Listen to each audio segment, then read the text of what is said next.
கர்த்தருடைய பரிசுத்த நாமத்திற்கு ஸ்தோத்திரம். பெரிய வெள்ளிக்கிழமை செய்தியில ஃபர்ஸ்ட் பார்ட் இன்னைக்கு தியானிக்க இருக்கிறோம். ஜெபத்தோடு இந்த செய்திகளை கடசலும். மகா இரக்கமும் கருமையும் உள்ள பிதாவே, துதிக்கிறோம் ஐயா. சிலுவையிலே நீர் எங்களுக்காக பாடுபட்டீர் ஐயா. அந்த பாட்டின் உடைய பிரதிபலனாக நாங்கள் ரட்சிப்பை பெற்றுக்கொண்டோம் ஐயா. எங்களுடைய பாவத்திலிருந்து விடுதலை பெற்றுக் கொண்டதுக்காக நன்றி ராஜா. இன்று அந்த சிலுவையினுடைய ஆழமான காரியத்தை பரிசுத்த ஆவியானவர் எங்களுக்கு விளக்க போறதுக்காக நன்றி ராஜா. இந்த வார்த்தைகள் எங்களுக்குள்ளே கடந்து வருவதற்காக நன்றி ராஜா. பிள்ளைகள் ஒவ்வொருவரையும் என் ஆண்டவராகிய இயேசு கிறிஸ்துவின் நாமத்தினாலே ஆசீர்வதிக்கிறேன். இயேசுவின் நாமத்தினாலே ஜெபங்கள் பிதாவே. ஆமென், ஆமென், ஆமென். கர்த்தருடைய பரிசுத்த நாமத்திற்கு ஸ்தோத்திரம். Janaki Ammal praise the Lord. சிலுவை ஒரு காரியத்தை இன்னைக்கு நம்ம தியானிக்க இருக்கிறோம். பெரிய வெள்ளிக்கிழமை. சரி, அமெரிக்கா அங்கிற ஒரு தேசம். அந்த அமெரிக்காவை கண்டுபிடிக்கிறதுக்கு முன்னாடி அங்க சிறந்தது ரெட் இண்டியன்ஸ், சிகப்பு ரெட் இண்டியன்ஸ் அப்படின்னு வெள்ளைக்காரர்கள். அங்க லோக்கல் மக்கள், அவங்க படிப்பறிவு இல்லாதவர்கள். அவங்களுக்கு ஒரே ஒரு தொழில் தான் தெரியும், அதனால வேட்டையாடுறது. அந்த வேட்டையாடி அவங்க தங்களுடைய ஆதாயமாக வைத்துக் கொள்வார்கள். வேதத்தில் அப்படி யாராவது இருந்தாங்களா அப்படின்னு கேட்டீங்கன்னா, எஸ், ஒரு நபர் இருந்தாங்க. வாசிப்போமா? ஆதியாகமம் 25வது அதிகாரத்துல ஒரு நபரை பார்க்கிறோம். ஆதியாகமம் 25:27 எடுத்துக்கொள்வோம்.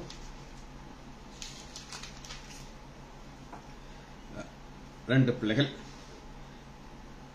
பின்பு அவன் சகோதரனுக்கு இந்த பிள்ளை பெரியவனான பொழுது ஏசா வேட்டையில் வல்லவனாகவும் வனசஞ்சியார். யாக்கோபு குணசாலி கூடாவாசி. அந்த ஏசா மாதிரி மக்கள் அங்க வாழ்ந்துட்டு இருந்தாங்க. எங்க வாழ்ந்துட்டு இருந்தாங்க? அமெரிக்கா தேசத்துல.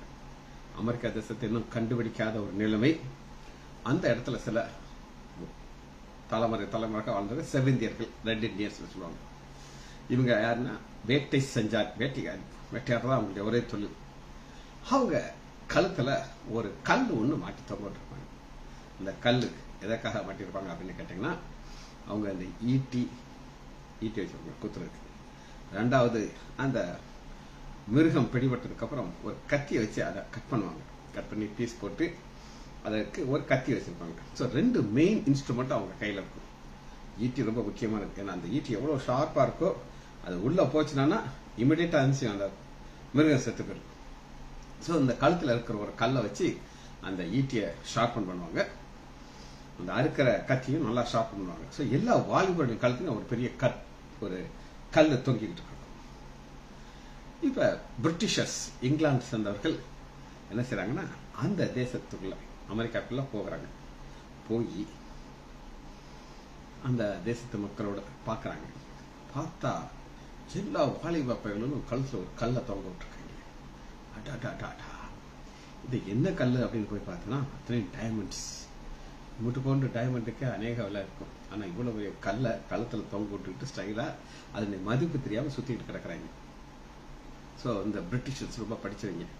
நைஸா போய் அவங்கள்ட்ட, அண்ணே இந்த கல்லை கொடுங்க, நான் உங்களுக்கு பிரெட் கொடுக்குறோன்ட்டு. பிரெட்னு என்னன்னு தெரியாது. பிரெட் கொடுக்குறாங்க. சாஃப்ட்னா அப்படி சாஃப்ட். ஏன்னா இவனுக்கு கல் எங்க கிடைக்கும்னு தெரியும். அந்த கல்லை கழட்டி கொடுத்துட்டு பிரெட் வாங்கிக்கிறாங்க. அப்புறம் அவன்கிட்ட பைய கேட்கறாங்க.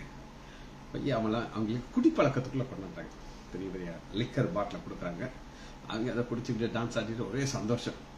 பைய கேட்கறாங்க, நீங்க பிரெட் கொடுத்த உடனே என்ன செஞ்சீங்க? இந்த கல்லை கொடுத்துட்டீங்க. இப்ப இந்த கல் எங்க கிடைக்கும் அப்படின்னு நீங்க கேட்டீங்கன்னா, இந்த மாதிரி நிறைய சாராயம் பாட்டில் அவங்களுக்கு கொடுக்கணும். அவங்களுக்கு தெரியாதா? நான் கூட்டிட்டு போயிட்டு இவங்க அந்த கல், வைரக்கல், பெரிய பெரிய கல் எங்க கிடக்கும் அங்க போய் காட்டுறாங்க. கொண்டு போய் காட்டினா இந்த சுரங்கத்துக்குள்ள கூட்டு போறாங்க. இங்கதாங்க பாருங்க எவ்வளவு கல் கிடக்குது, நீங்களும் எடுத்துக்கோங்க அப்படிங்கிறாங்க. இது எதுக்காக சொல்றேன் அப்படின்னு கேட்டீங்கன்னா, இன்னைக்கு அநேக கிறிஸ்தவர்கள் கழுத்துல ஒரு சிலுவையை தொங்க விட்டுருப்பாங்க. அந்த சிலுவையுடைய மதிப்பு அவங்களுக்கு தெரியும். எப்படி அந்த செவிந்தியர்கள், வாலிபர்கள் அவங்க கழுத்துல தொங்கிக்கிட்டு இருக்கிற கல், அது வைரக்கல் அவங்களுக்கு தெரியாது. இதுக்கு விலைக்கு என்ன விலைங்கிறது அவங்களுக்கு தெரியாது. மாட்டிடுறாங்க. என்ன கொடுத்தாலும் அதை திரும்ப கொடுத்துருவாங்க. அதுபோல இன்னைக்கு கிறிஸ்தவர்கள் கழுத்துல ஒரு சிலுவை தொங்கிட்டு. ஒரு திருமணத்துக்கு நான் போயிருந்தேன். ஒரு பிஷப் ஒருத்தர் வந்தார். அவரு கழுத்துல ஒரு தங்கத்துல ஒரு சிலுவையை போட்டிருக்காரு. குறைஞ்சது ஒரு 25-30 பவுண்ட் இருக்கும் அந்த சிலுவை, மெட்டல் கோல்டு. அதை போட்டுட்டு அவர் நடக்கும்போது அந்த பெருமையை பார்க்க அந்த ஸ்டைல நடந்து வர்றாரு, கையில கம்பையை வச்சுக்கிட்டு. அவர் மதிப்பை தங்கமா மாத்திட்டார். சரி, இதுதான் நம்முடைய இந்த செய்தியை நம்ம இன்னைக்கு பார்க்க இருக்கோம். ஆண்டவராகிய இயேசு கிறிஸ்து சிலுவையில பாவத்துக்காக மரிக்கிறார். சில தலைப்புகள் நான் சொல்லியிருக்கேன். இந்த தலைப்புகள் படி நம்ம இந்த செய்தியை பார்க்க போறோம். முதல் தலைப்பு என்ன அப்படின்னு, பாவம் பிரவேசித்தது. சின் என்ட்ரி. என்ட்ரி அப்படின்னா என்ன அர்த்தம் அப்படின்னு கேட்டீங்கன்னா, ஒவ்வொரு கம்பெனியும் தங்களுடைய ப்ராடக்டை லான்ச் பண்ணுவாங்க. உதாரணத்துக்கு கொக்கோ கோலான்னு ஒரு கம்பெனிக்காரங்க தங்களுடைய ப்ராடக்ட் லான்ச் பண்ணும்போது அது எங்க லான்ச் பண்ணுவாங்க அப்படின்னு கேட்டீங்கன்னா, பெரிய பெரிய சிட்டி, சென்னை, பெங்களூர், டெல்லி, பாம்பே, இந்த மாதிரி பெரிய பெரிய இடத்துல தான் அந்த கம்பெனியை லான்ச் பண்ணுவாங்க. அது வர அந்த மக்கள் வெளிநாட்டில் அந்த கொக்கோ கோலா கிடைக்கும் அவங்களுக்கு தெரியும். ஆனா நம்முடைய ஊருக்கு அது வரதான் அவங்களுக்கு தெரியாது. ஆனா இன்னைக்கு அந்த கொக்கோ கோலா கம்பெனிக்காரங்க என்ட்ரி ஆகி உலகத்துல போகாத இடம் கிடையாது, அவ்வளவு இடம் அவங்க என்ட்ரி ஆயிட்டாங்க. ஆனா இப்ப நம்ம எது என்ட்ரி ஆகுது அப்படின்னு கேட்டேன், பாவம். கொக்கோ கோலா குடிச்சா நல்லா இருக்கும், it's not good for health, உடம்புக்கு நல்லது கிடையாது. ஆனா முதல் தலைப்பு, ஏன் சிலுவையில ஆண்டவராகிய இயேசு கிறிஸ்து மரிக்கணும் கேள்விக்கு முதல் பாயிண்ட் என்ன, பாவம் என்ட்ரி. ரோமர் 5வது அதிகாரம் 12வது வசனத்துல இந்த செய்தி இருக்கு.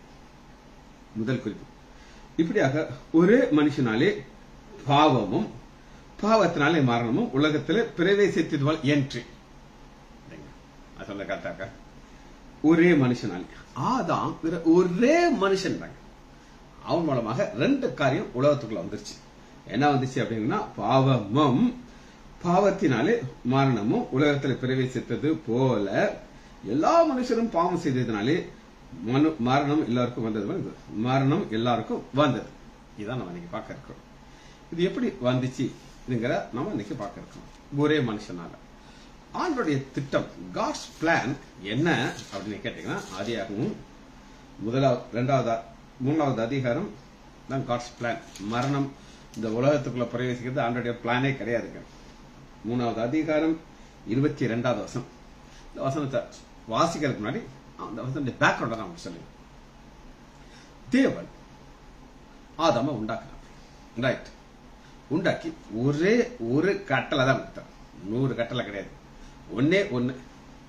நன்மை தீமை அறியத்தக்க காரியை நீ புசிக்க கூடாது, புசிக்கினால நீ சாகவே சாவாயிட்டார். கிளியர் கட்டா சொல்லிட்டார். ஒரு தடவை நம்முடைய வக்கீல் ரூபன் முந்தி பிரேயர் பெறுவார். அவர் ஒரு நாள் கேட்டார் என்கிட்ட, சார் ஆதாமுக்கு தான் சார் சொன்னார், ஏவாளுக்கு தான் சொல்லலே இல்லை, நீங்க எப்படி ஏவாளை தப்பு சொல்லலாம் அப்படின்னு கேட்டார். நான் உடனே அதிகாரம் 3வது அதிகாரம் 1 வசனத்துல அவருக்கு ஆன்சர் சொன்னேன், நீங்களும் கேட்டுக்கணும். தேவனைய கர்த்தர் உண்டாக்கின சகல காட்டு ஜீவனை பார்க்கலும் சர்ப்பமானது தந்திரமுள்ளமா இருந்தது. அது ஸ்திரீயை நோக்கி, நீங்கள் தோட்டத்தில் உள்ள சகல விருட்சங்களின் கையிலும் புசிக்க வேண்டாம் என்று தேவன் சொன்னது உண்டோ அப்படின்னு கேட்டிருக்க. அதுக்கு என்ன சொல்றா கேட்டீங்கன்னா, ஸ்திரீ சர்ப்பத்தை பார்த்து, நானும் ஆதாமும் நாங்கள் தோட்டத்தில் உள்ள சகல விருட்சம் புசிக்கவே புசிக்கலாம். அப்ப ஏவாளுக்கு கண்டிஷன் தெரியும், ஆனாலும் கிளியரா தெரியுது, அவளுக்கு தெரிஞ்சிருக்கு. அதாவது நம்ம ரூபன் வக்கீல் கட்டாப்ல இது அவளுக்கு தெரியும் அந்த கண்டிஷன். ஆனாலும் தோட்டத்தின் நடுவே இருக்கிற விருட்சத்தின் கனியை குறித்து தேவன் நீங்கள் சாகாதபடிக்கு கிறிஸ்டல் கிளியரா ஏவாளுக்கு தெரியும்.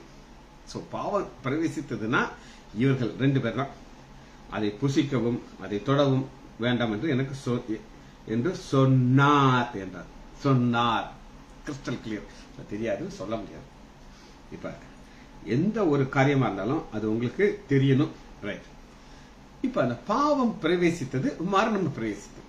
இப்ப ஆதியாகமம் முதல் 2 அதிகாரத்துக்குள்ள பாவம் பிரவேசிக்கிறல.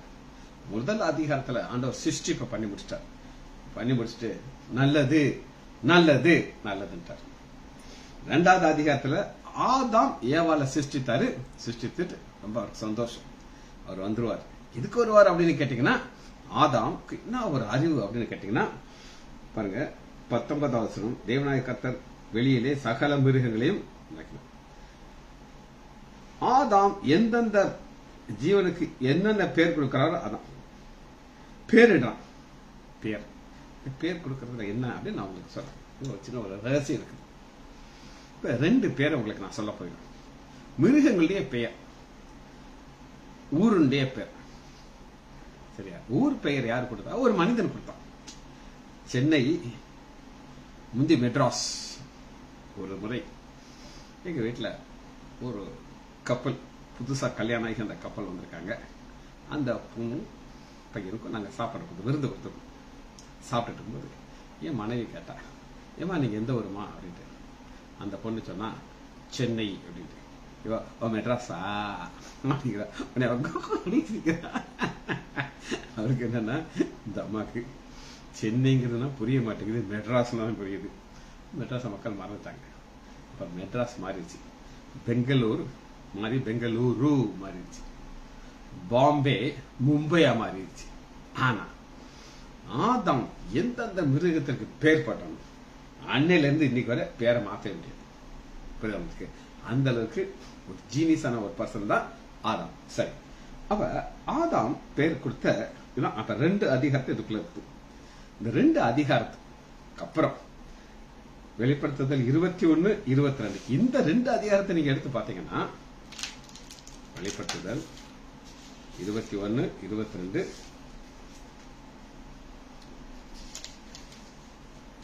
பின்பு நான் புதிய வானம் புதிய பூமி கண்டேன். 21வது அதிகாரத்துல புதிய வானம் புதிய பூமி வந்துச்சு. 22வது அதிகாரத்துல நாமளும் தேவனும் ஒன்றாக வாசம் பண்ணுகிறோம். அப்ப இந்த 21, 22 2 அதிகாரமும் ஆதியாகமம் 1, 2 அதிகாரம் தான் ஆண்டவருடைய காட்ஸ் பிளான். மீதி உள்ள பைபிள் ஃபுல்லா வந்தது காரணம் வீழ்ச்சி அடைந்த மனிதன். அந்த மனிதன் வீழ்ச்சி அடைந்ததுனால அவன் மூலமாக பாவம் உலகத்தில் பிரவேசிச்சு என்ட்ரி ஆயிடுச்சு. பாவத்தோடு கூடவே சேர்ந்து என்ன சேர்ந்து வந்துச்சு அப்படின்னா மரணம் வந்துச்சு. மரணம் ஆண்டோடைய திட்டம் கிடையாது. பாவம் பிளஸ் மரணம். ஏன் அப்படின்னு கேட்டீங்கன்னா, ஆதியாகமம் 3வது அதிகாரம் 22வது பின்பு தேவனாய கர்த்தர் இதோ மனுஷன் நன்மை தீமை அறியத்தக்கவனாய் நம்மை போல ஒருவனானான். இப்பொழுதும்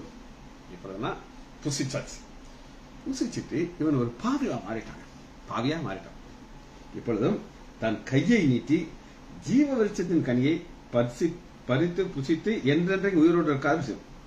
இவன் பாவி மறிக்கணும். அதான் மரணம். பாவம் மரணம்.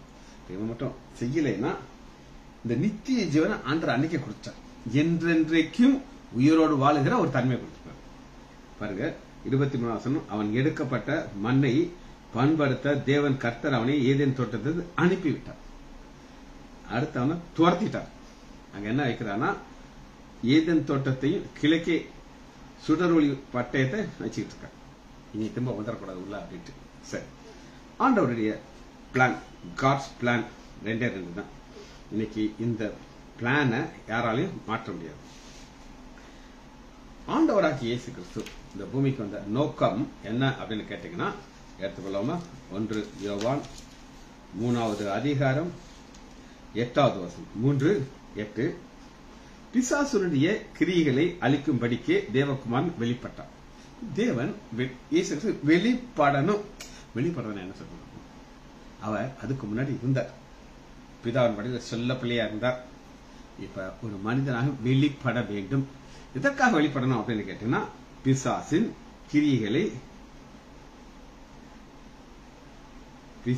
கிரிகளை அழிக்கும்படி கேட்டால் 1 யோவான் 3:8 அது என்னங்க பிசாசின் கிரியைகளை அழிக்கும்படி நான் விளக்கமாக சொல்ல போறேன். சரி, இந்த சாத்தான் யார் அப்படின்னு கேட்டீங்கன்னா, இவன் காப்பாற்றுவதற்காக வைக்கப்பட்ட கேருப்.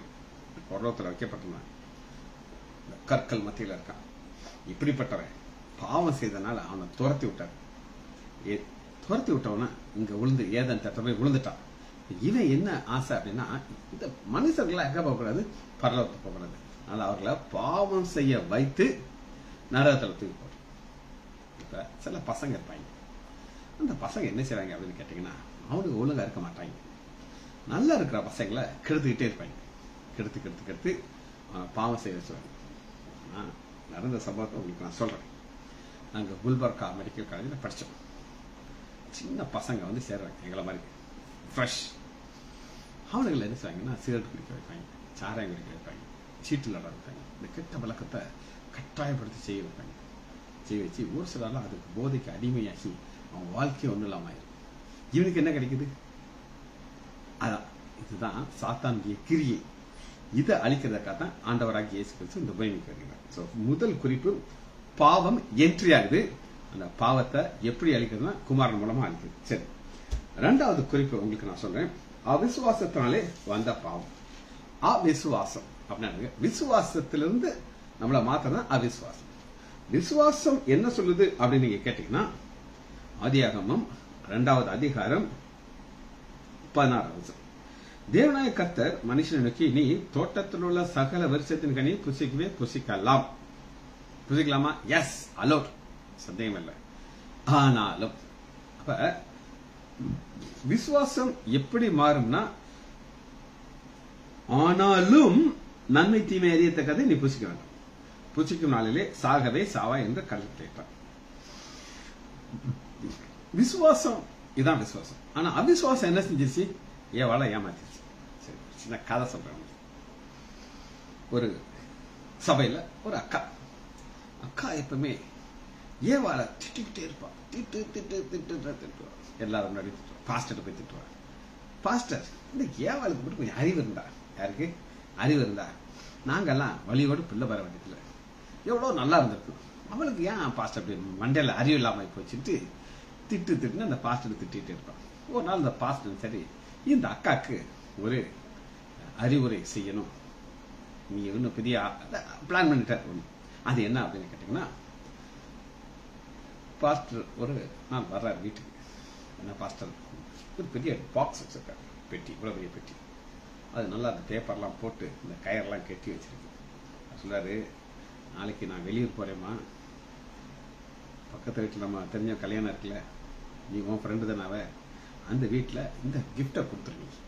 பாஸ்டர் சொன்னாங்க கொடுத்தாரு, சொல்லி கொடுத்துரு அப்படின்னு போயிட்டார். இவ தூக்கி பார்க்கற, காத்தா இருக்கு, காத்தா இருக்கு. என்னையா ஒண்ணுமே வெயிட்டே காணும். பாஸ்டர் என்ன வெறுமையெல்லாம் கொடுக்க மாட்டாரு. பார்த்தா கொஞ்சம் ஓட்டை மட்டும் இருக்கு. ஓட்டை இப்படி உள்ள கை ஒரு கண்ணு விடுவாத ஒன்றும் தெரிய மாட்டேங்குது. பார்த்தா என்ன ஒரு டைமண்ட் வச்சிருப்பாரோ. டைமண்ட் இவ்வளவு பெரிய பாக்ஸ். பாஸ்டர் கிடையாது டைமண்ட். ஐயா அதெல்லாம் கிடையாது. அப்புறம் மண்டையை உடைச்சு பார்க்கறேன். குக்கர் இருக்குமோ?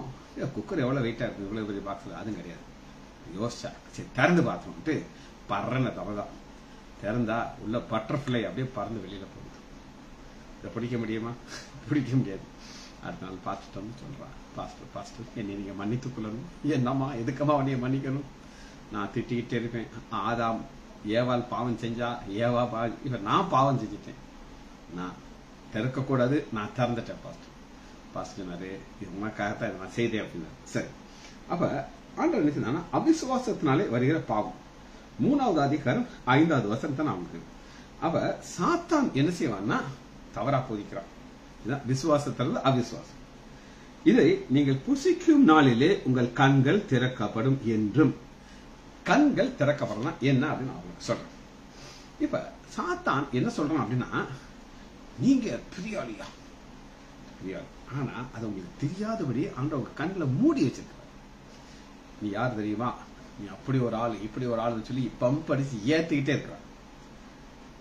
நீங்கள் நன்மை தீமை அறிந்து தேவர்களை போல் இருக்கிறது தேவன் அறிவார். அப்ப தேவனுக்கு தெரியுமா இந்த பழத்தை புசிச்சாச்சுன்னா இவங்க கடவுளா மாறிடுவாங்க. இந்த கடவுள்ங்கிறது ஒரு பெரிய ஒரு கான்செப்ட்.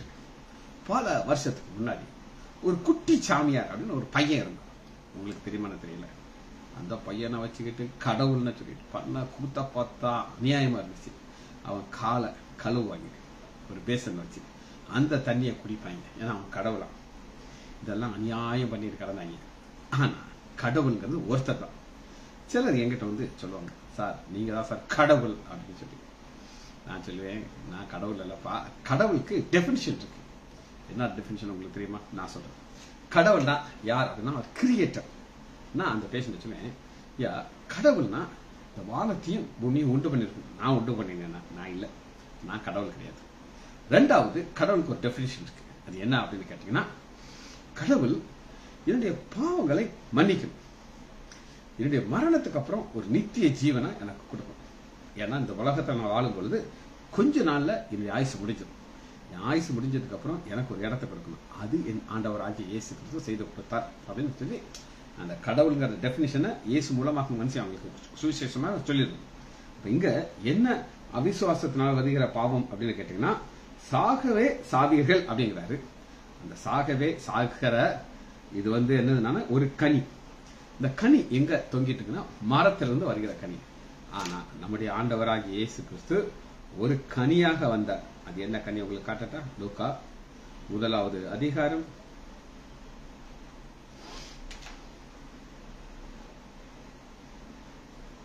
42வது வசனம். உரத்த சத்தமாய் ஸ்திரீகளுக்குள் நீ ஆசிரியர்கள், உன் கற்பத்தின் கனியும் ஆசிரியர்கள்.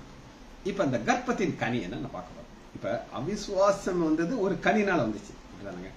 ஆனா அந்த அவிசுவாசம்ங்கிற ஒரு கனி போக்குறதுக்கு பிதாவாக்கிய தேவன் என்ன செய்கிறார் அப்படின்னு கேட்டீங்கன்னா, லூக்கா 1வது அதிகாரம் 28வது வசனத்துல 27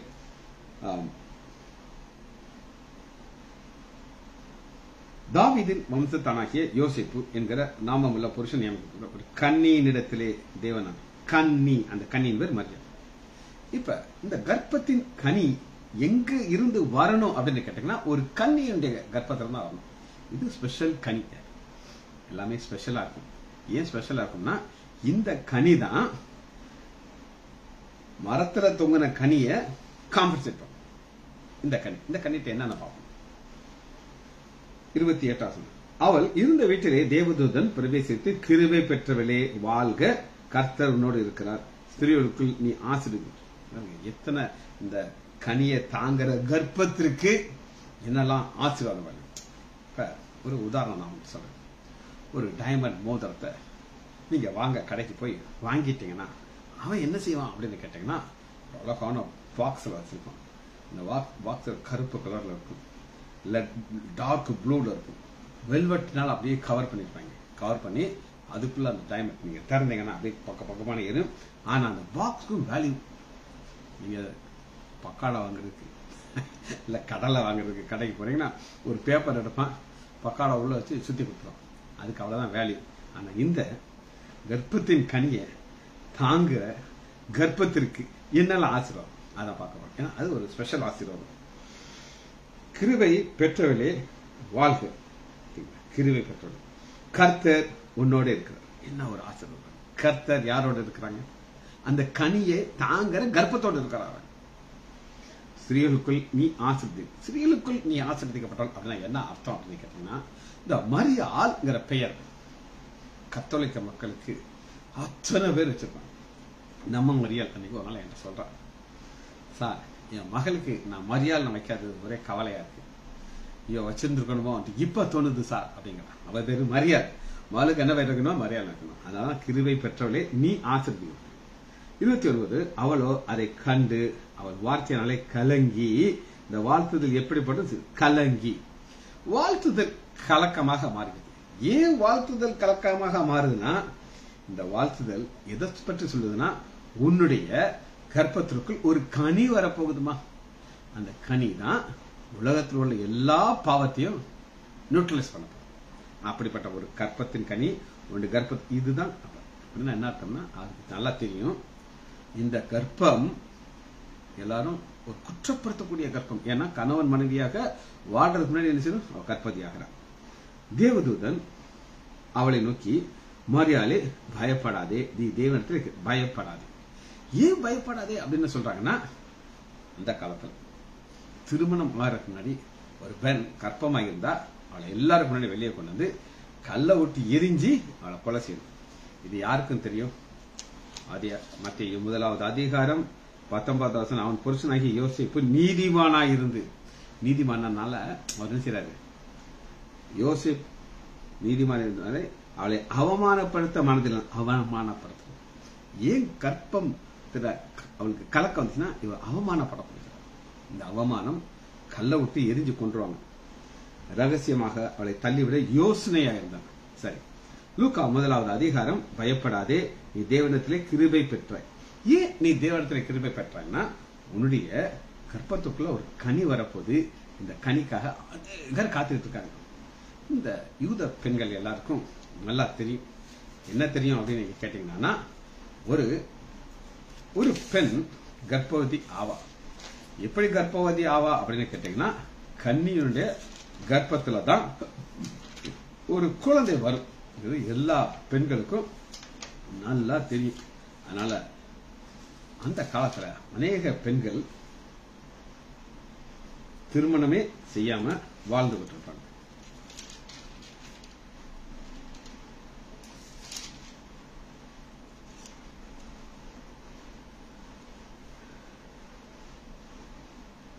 வாசிப்போமா?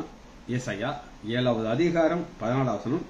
ஆதலால் ஆண்டவர் தாமே உங்களுக்கு ஒரு அடையாளத்தை கொடுப்பார். இதோ ஒரு கன்னிகை கர்ப்பவதியாகி ஒரு குமாரனை பெறுவாள், அவருக்கு இம்மானுவேல் என்று பெறும். கன்னிகை கர்ப்பவதியாகி, ஏசாயா நம்முடைய ஆண்டவராகி இயேசு கிறிஸ்து பிறக்கிறதுக்கு 700 வருஷத்துக்கு முன்னாடியே இந்த பாயிண்ட் சொல்லிட்டார். ஒரு கன்னிகை கர்ப்பவதியாகி ஒரு குழந்தையை பெறுவார், அதுக்கு இம்மானுவேல் கர்ப்பை. அன்னைக்கு வாழ்ந்த பெண்கள், அநேக பெண்கள் திருமணம் செய்யாம வாழ்ந்தாங்க. ஏன் திருமணம் செய்யாம வாழ்ந்தா, என்னுடைய கர்ப்பத்துல இம்மானுவேல் பிறக்கணும், என்னுடைய கர்ப்பத்துல இம்மானுவேல் பிறக்கணும், திருமணமாக வந்தாங்க. ஆனா அவங்களுக்கெல்லாம் திருமணம் நடக்கல, மேசியாவும் பிறக்கல. ஆனா லூக்கா 1வது அதிகாரம் 30வது வசனம், நீ தேவனிடத்திலே கிருபை பெற்றாய், இதோ நீ கர்ப்பவதியாகி ஒரு குமாரனை பெறுவாய், அது இயேசு என்று. இயேசு இம்மானுவேல். இயேசுன்னு ஏன் பேரிடுவார்கள் அப்படின்னு கேட்டீங்கன்னா, இந்த கர்ப்பத்தின் கனி என்ன செய்யும் அப்படின்னு அதுக்கு ஒரு பவர் இருக்கு. மத்திய 1வது அதிகாரம் 21வது வசனம், ஒரு குமாரனை பெறுவாய், அவருக்கு இயேசு என்று பெயர்வடையாக, ஏனென்றால் அவர் தமது ஜனங்களின் பாவங்களை நீக்கி அவர்களை ரட்சிப்பார். ஜனங்களின் பாவங்களை நீக்கிறதுக்கு ஒரு கர்ப்பத்தின் கனி மரியாளுடைய கர்ப்பத்துக்குள் வருகிறது. அந்த கனியுடைய ஸ்பெஷாலிட்டி என்ன அப்படின்னு கேட்டீங்கன்னா, 32வது வசனம், லூக்கா 1:32, இந்த கர்ப்பத்தின் கனி இதனுடைய ஸ்பெஷாலிட்டி. ஃபர்ஸ்ட் இதுக்குள்ள பாவம் சாபம் நோய் கிடையாது. ஆனா அவர் பெரியவராயிருப்பார், அந்த கனி பெரியவராயிருப்பார். ஏன் பெரியவர்னா, அந்த கனி மூலமா தான் உலகத்துல எல்லா பாவமும் நீக்கப்படும். அதெல்லாம் பெரியவர், உன்னதமான குமாரன் எனப்படுவார். உன்னதமானவருடைய குமாரன் என்று எனப்படுவார். அப்படின்னா என்ன அர்த்தம் அப்படின்னு கேட்டீங்கன்னா, இப்ப ஒவ்வொன்றுக்கும் ஒரு ஸ்டேட்டஸ் இருக்கு. ஸ்டேட்டஸ் என்னன்றது நான் உங்களுக்கு சொல்றேன். இப்ப ஒரு கணவன் மனைவி ஏழ்மையில இருக்காங்க, அவங்களுக்கு ஒரு குழந்தை பிறகு யாருமே கண்டுக்கிட மாட்டாங்க, ஒருத்தானே. ஆனா ஒரு கோடீஸ்வரர் பில் கேட், கேள்விப்பட்டிருக்கீங்களா? உலகத்துல பெரிய பணக்காரர், அவர் வீட்டுல ஒரு குழந்தை பிறந்தா அந்த குழந்தைக்கு எப்படி இருக்கும்? பெரிய ஸ்டேட்டஸ்ல இருக்கிற ஒரு பிள்ளை, ஒருத்தருடைய பிள்ளைக்கு அதுக்கு ஒரு பவர் எக்ஸ்ட்ரா இருக்கு. அதுபடி இங்க பாக்குறீங்கன்னா, அவர் தேவனுடைய கர்த்தராகிய தேவன் தாவீதின் சிங்காசனத்தை அவருக்கு கொடுப்பார். இந்த கர்ப்பத்தின் கனிக்கு என்ன பவர்னா, தாவீதின் சிங்காசனம், ஆளுகை. அப்ப எதனால அவருக்கு ஒரு ஆளுகை கிடைக்குது அப்படின்னு கேட்டீங்கன்னா, அவர் இந்த பூமிக்கு ஒரு மனிதனாக வருகிறார். இந்த ஆளுகையை மாத்திரம் நம்ம பார்க்க போகிறோம். ஆளுகை யார் மூலமா இருக்குன்னா, நம்முடைய ஆண்டவராக இயேசு கிறிஸ்துடைய, அது எப்படி வருது அப்படின்னு கேட்டாங்க, வெளிப்படுத்த ஆளுகை, power to rule, power to rule ஆளுகை. இந்த கர்ப்பத்தின் கனி, ஒரு பாவம் உலகத்துல பிரவேசித்தது ஒரு கனி மூலமாக. அந்த கனிக்கு என்ன பவர்? வெளிப்படுத்தல் 5வது அதிகாரம் 1 வசனம், ஒரு அந்த முத்தியரிக்கப்பட்ட ஒரு புஸ்தகத்தை சிங்காசனம் வீட்டுக்கூடிய வலது கருத்துக்கு, இது பிதாவுடைய கரத்துல ஒரு புஸ்தகம் இருக்கு, அது சீல்டு புஸ்தகம், கவர் ஆயிருக்கு. புஸ்தகத்தை திறக்கவும் அது முத்திரைகளை உடைக்கவும் பாத்திரவான் யார் என்று மிகுந்தது. பாத்திரவான் புஸ்தகத்துக்கு. இப்ப உங்கள்கிட்ட ஒரு கவர் வருது, கார்டு வருது, யாரெல்லாம் வாசிற கவரா இருக்காது. ஆனா ஒரு லெட்டர் அது கவர் பண்ணிருக்கு, அது அக்னாலஜ்மென்ட் டியூ இருக்குது. இத உங்க கையில கொடுப்பாங்க, நீங்க சைன் பண்ணி தான் வாங்கணும். வாங்கினா உங்களுக்கு அதை திறக்கிறதுக்கு உரிமை இருக்கு. வானத்திலாவது பூமியிலாவது, 3வது வசனத்து, ஒருவனும் அந்த புஸ்தகத்தை திறக்கவும் அதை பார்க்கவும் கூடாது இருந்தது. ஒருவனும் அந்த புஸ்தகத்தை திறக்கவும் வாசிக்கிறதுனால நான் மிகவும் அழுதேன். யோவான் அழுகிறாருங்க. ஏன் அழுகிறான்? ஐயோ, பிதாட்ட கையில இருக்கிறத வாங்குறதுக்கு யாருக்குமே பவர் இல்லையே அப்படிங்கிறாரு. அப்பொழுது மூப்பர்களிலே ஒருவன் என்னை நோக்கி, இதோ நீ அழ வேண்டாம், இதோ அந்த கர்ப்பத்தின் கனிக்கு ஒரு பவர் இருக்கு. என்ன பவர்னு கேட்டீங்கன்னா, ஃபர்ஸ்ட் யூத ராஜ சிங்கம், யூதா கோத்திரத்தின் சிங்கம், தாவீதின் வேறான ரூட், தாவீதின் வம்சத்துல சிங்காசனத்துல அமரணும்.